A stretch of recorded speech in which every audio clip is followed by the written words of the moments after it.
Olá pessoal, tudo bem com vocês? Na aula de hoje nós vamos falar sobre o ciclo da água, os oceanos e os mares. Esse conteúdo encontra-se presente entre as páginas 96 e 99 do livro didático. A água presente no nosso planeta, gente, ela está em constante transformação. Então, ela vai passando aí pelos diferentes estados, desde o sólido, né, que é quando está em forma de gelo, o líquido e o gasoso, que é quando está na forma de vapor d'água. Esse processo de transformação e circulação da água, né, é denominado de ciclo da água ou ciclo hidrológico. E agora a gente vai prestar atenção aqui em cada etapa desse processo.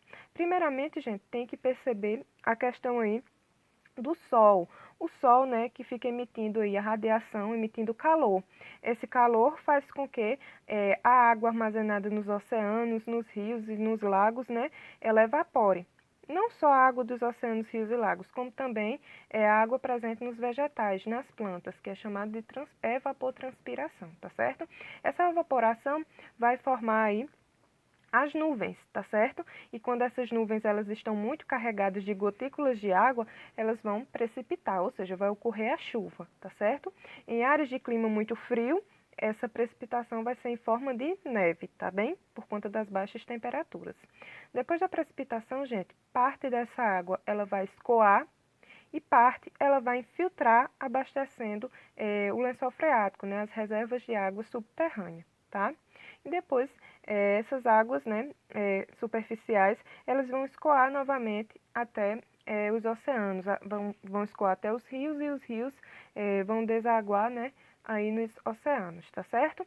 Agora vamos entender um pouco o que é um oceano, tá?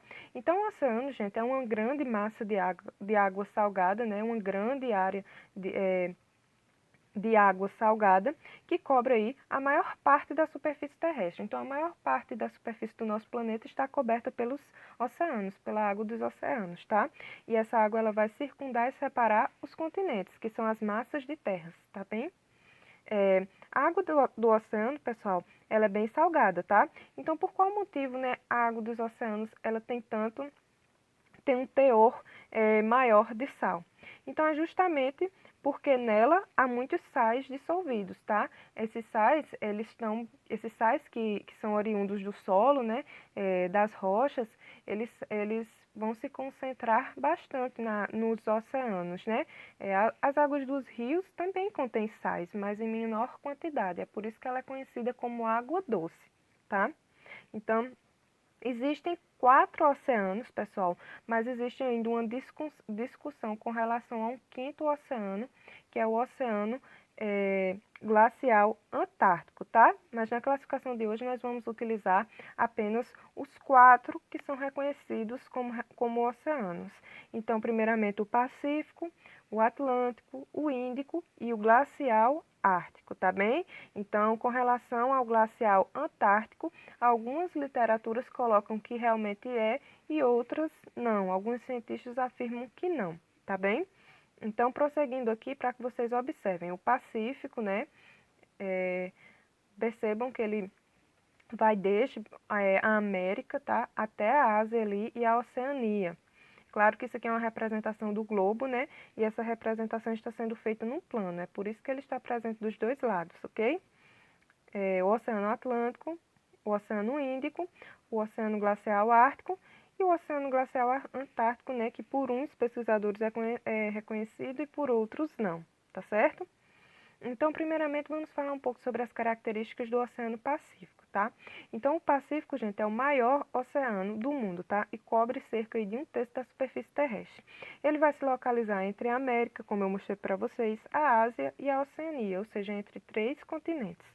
No Pacífico, encontra-se também os locais mais profundos dos oceanos, tá?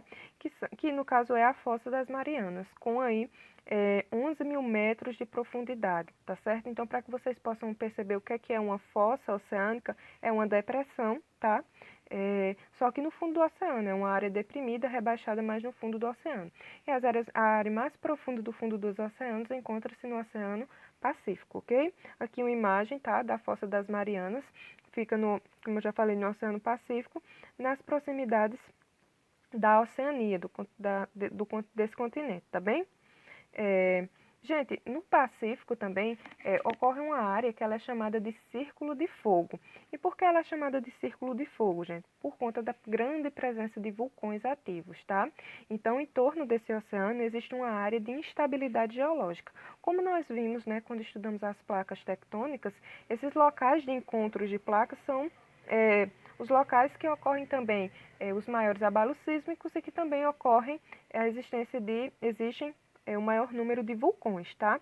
Então, nessa área, que é o Círculo de Fogo do Pacífico, existem muitos vulcões ativos e também é uma área muito susceptível à ocorrência de terremotos, tá bem? Então, nesse arco ocorrem terremotos e tsunamis, que são abalos quando ocorrem no mar, né?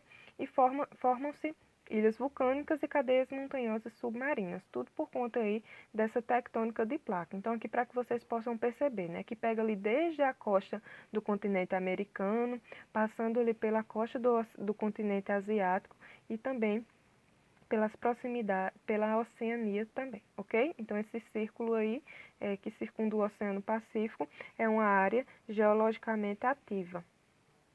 Agora falando um pouco sobre as características do Oceano Atlântico. O Oceano Atlântico, gente, ele vai se localizar entre a América, a África e a Europa, tá? E ele é o segundo maior oceano. Esse oceano, gente, ele é muito utilizado para navegação. E esse fluxo, né, ele é grande, o fluxo de navegação, porque ele vai ligar aí?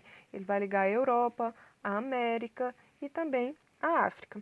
No Oceano Atlântico também ocorre, gente, uma das maiores cadeias, né, submarinas, que é a dorsal atlântica ou mesoatlântica, né? Como a gente também já viu em algumas, quando falamos sobre as placas tectônicas, os limites divergentes.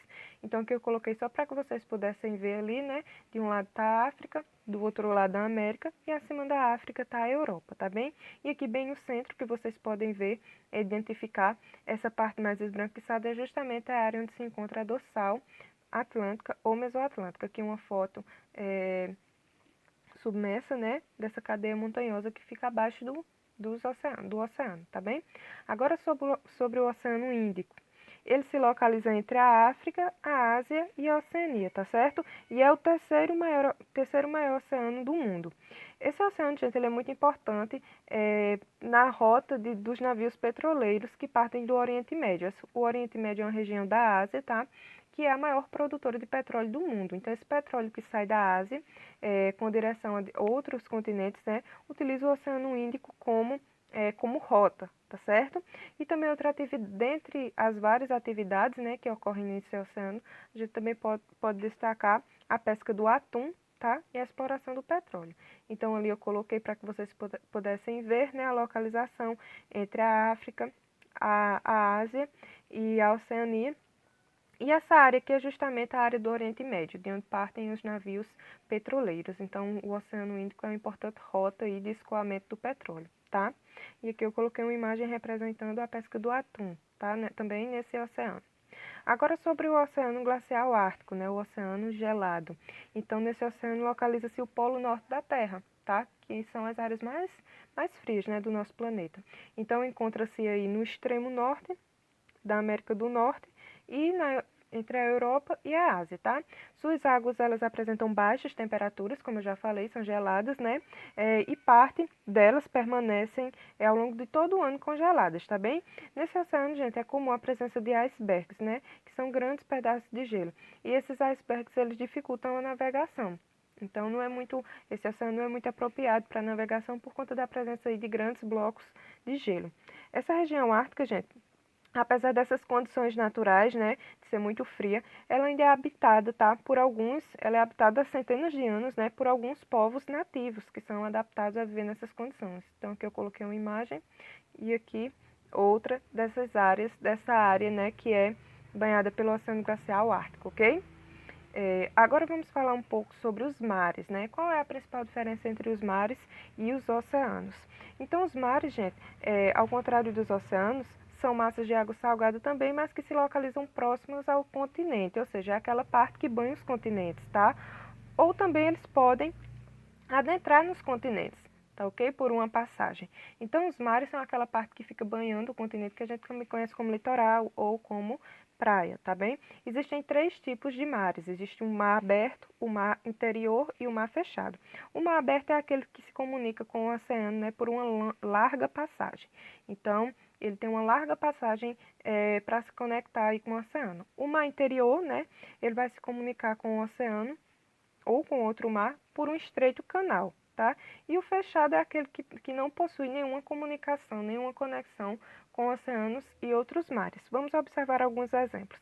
Aqui eu coloquei o exemplo do Mar do Caribe. O Caribe que fica aqui é na porção central do continente americano. Vejam que o Mar do Caribe ele se liga ao Oceano Atlântico por meio de uma larga passagem, como eu indiquei aí pela seta, tá bem? Então, esse é um mar aberto.